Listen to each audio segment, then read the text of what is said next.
Дякую.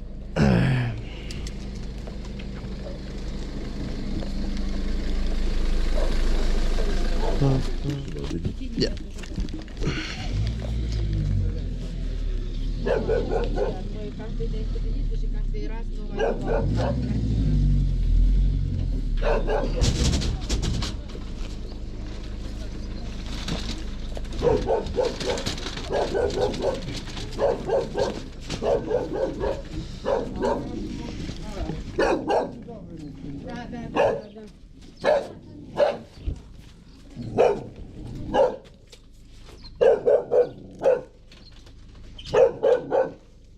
Патрон не Тоже патрон.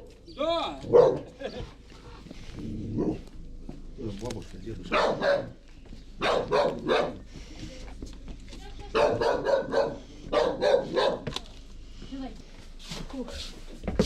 Ой, боже, боже. Сильно не.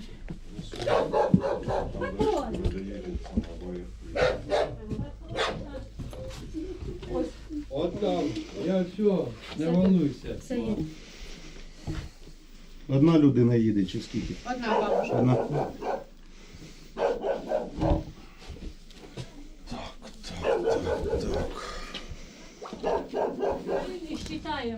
Evacuating to the northern Ukrainian city of Sumy, Alexandra Petrievna, 92 and bedridden, recalls the first time she left her village. Age 10, starting before dawn to bring her farm's milk to market. Так, що нам їй треба постіль брати чи що? Я ж не знаю, що там, куди, це больниця Щас буде я чи що. буду. А, ну то все тоді. Ну, хай. йдіть. Я сумку винесу її одежу. Що? Так, не лазь. Я сестру не виберіть.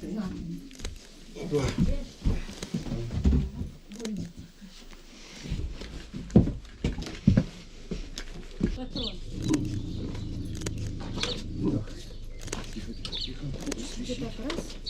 Раз. Зараз не спішіть. Зараз Іванович вийде і підніме. She leaves behind her son and daughter-in-law, both well into their 70s, living just 5 miles from the southern Russian border.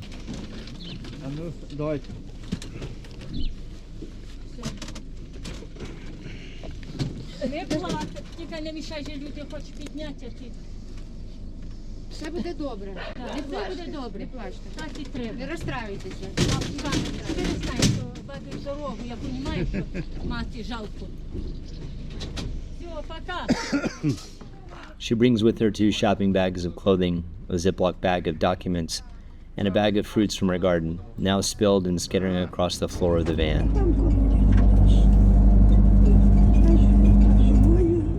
Her voice wavers as the White Angel's armored van swerves the wreckage of Russian artillery, then jolts, accelerating to avoid detection by loitering drones.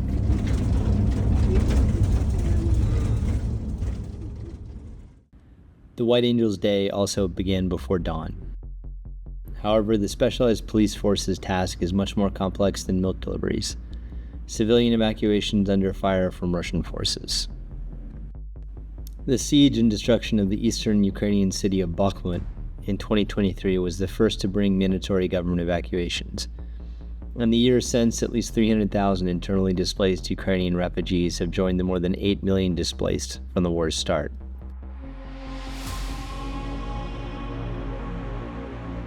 Mandatory evacuations have since followed the glacial, obliterating Russian advances across Ukraine. Mandatory evacuations apply only to families with children, the old, and infirm.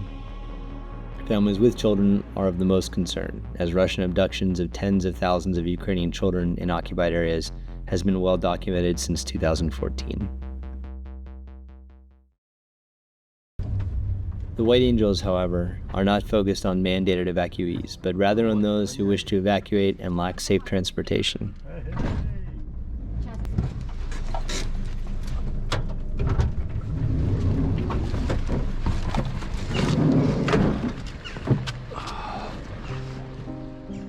Each Russian advance creates more evacuees for the teams to assist. It's a Sisyphean task that grows incalculably with each passing day and newly occupied town.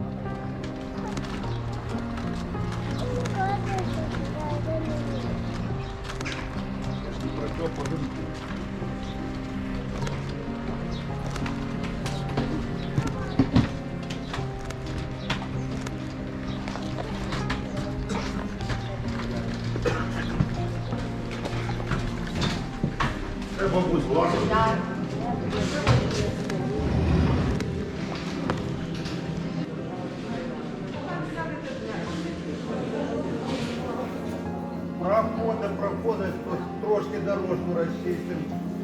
Опа, і все. Опа. Раз, два, три. Так нормально, бабушка? Все нормально.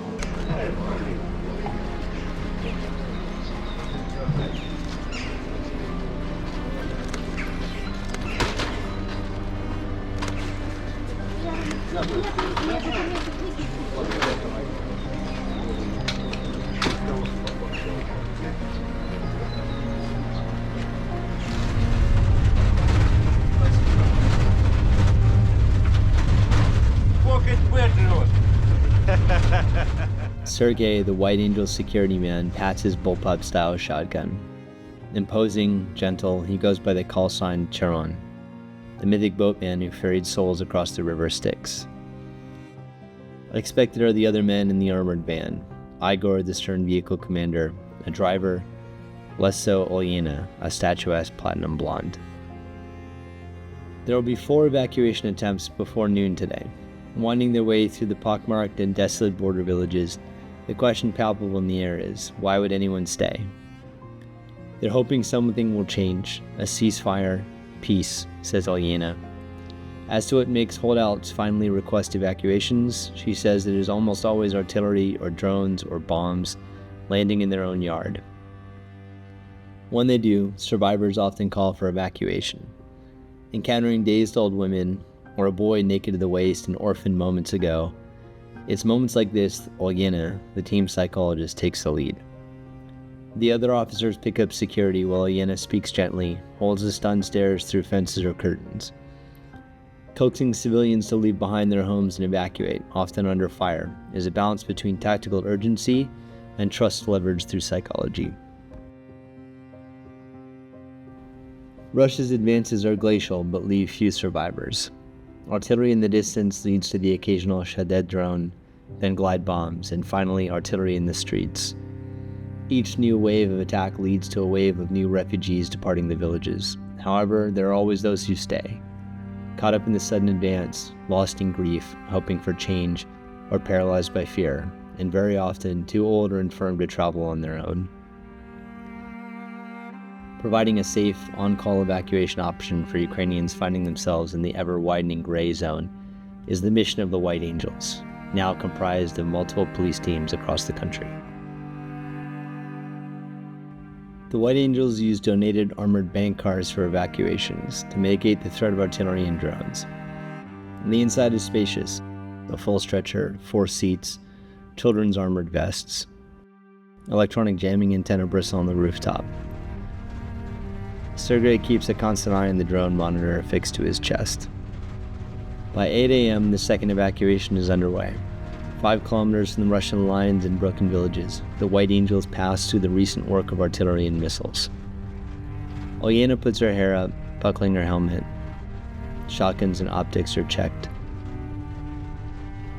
The final approach is under 200 meters of netting suspended by wooden stakes encasing the road, protecting the vulnerable intersection from drones. 30 meters beyond the net safety is the address of the day's second evacuee. Drones are active overhead by the time the White Angels arrive, speeding from the safety of the netting to a screeching stop under the trees for overhead concealment from drones.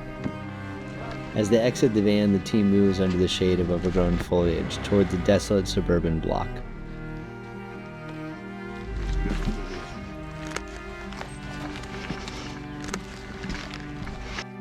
They check the map again, and Igor approaches the door, knocking forcefully, then urgently.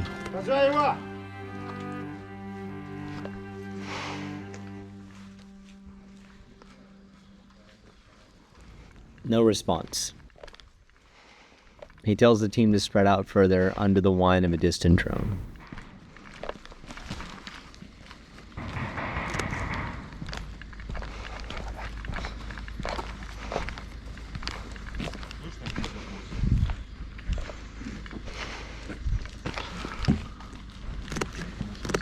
Крива. Лежача. Ви тут? Валентина Іванівна! Аккуратно, дрон десь наче. Руслан, заглуши двигатель. Двигатель глуши.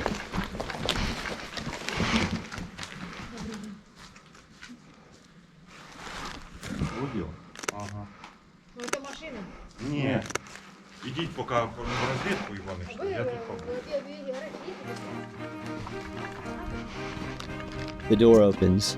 A pale, pear-faced woman wielding 2 canes peers through. А где вещи? She has 4 bags and struggles to carry herself. Okay. The hum of a drone grows closer, and Sergei orders the team inside. Okay. Yo, let's get inside. And stay away from the windows. А що, десь поруч літає, да? Да.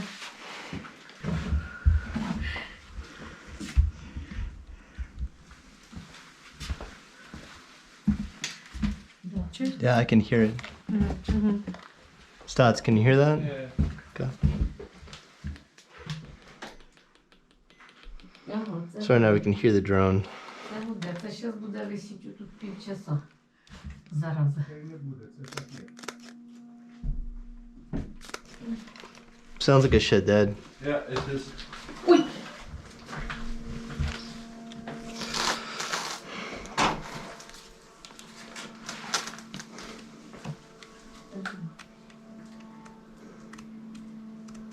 Це ж горить. Прильота це говорить. Ще позавчора, якщо там було. Не видно?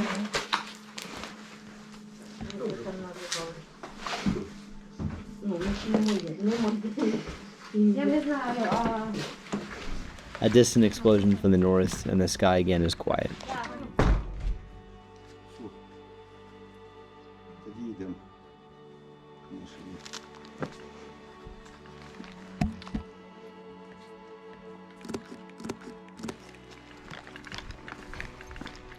The White Angels gather the old woman's bags and guide each unsure step of hers to the van.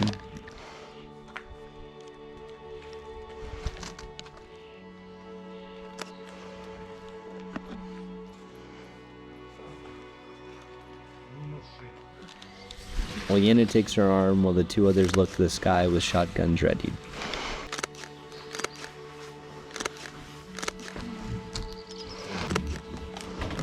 Справа, слева.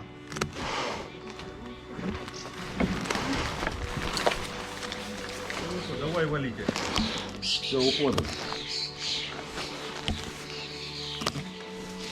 Заводи.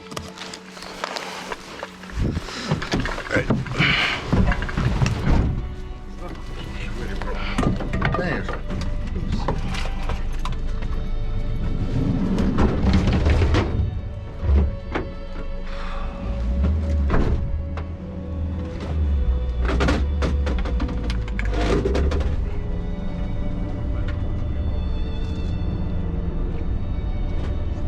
The armored van speeds around potholes. More gas, sharper brakes now.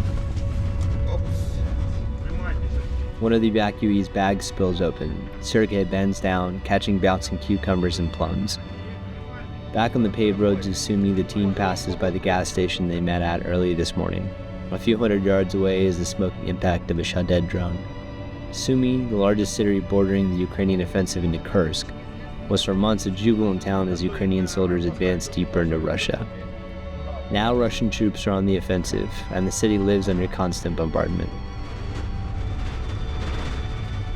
The White Angels' helmets come off.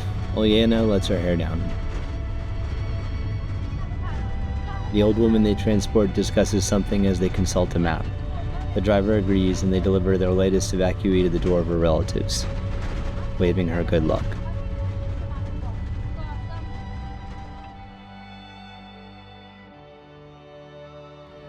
Igor, the team leader, looks at the next evacuation. Even after that one, the next one is going to be a real asshole. The day's closest evacuation yet, 3 kilometers from the Russian border. It's nearly 10 by the time the White Angels have sped into the ghost town of a village on the northern outskirts of Sumy. The longer they linger, the more likely they are to be identified by surveillance drones and then attacked.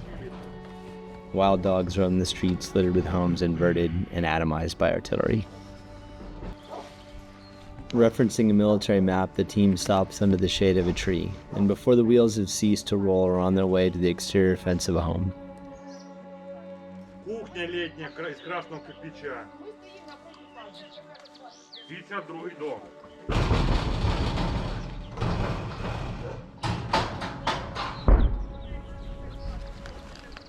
Це далеко. Да, ну ми стоїмо біля кладбища, да. Да, він закрита сторона.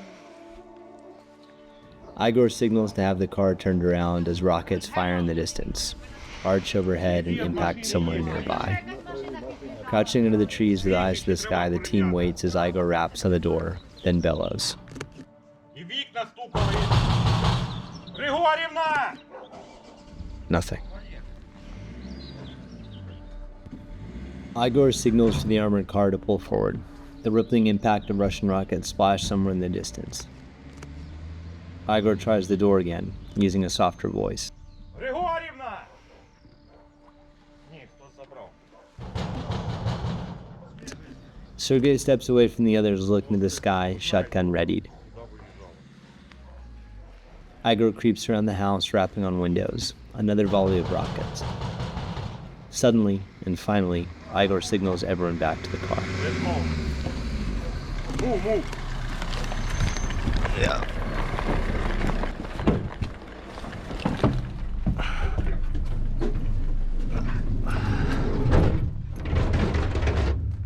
More rockets overhead. Sergei says it gets worse each passing hour of the day. In an hour, it will be impossible for them to work. Я бросаю. The armored car stops at the last house on the main road of the village. The knocking this time is greeted. A heavy-set woman in her 60s speaks to Igor. He emphasizes. Olyena then pleads.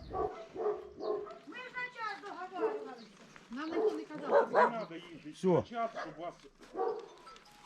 Ви за вещами приїхали, да? They hurry back to the armored car. This isn't a taxi service, Igor says. Frustrated, he explains that the woman who had made the evacuation request had asked for them to return in an hour once she'd finished packing. A lone woman on the road takes Sergei's attention. Sergei stares, then hails her furiously. From a distance, there is a terse exchange. Sergei explains they evacuated her a week ago, and she has come back for her chickens. Can they wait an hour, she asks. This isn't a taxi service. But the White Angels will return tomorrow.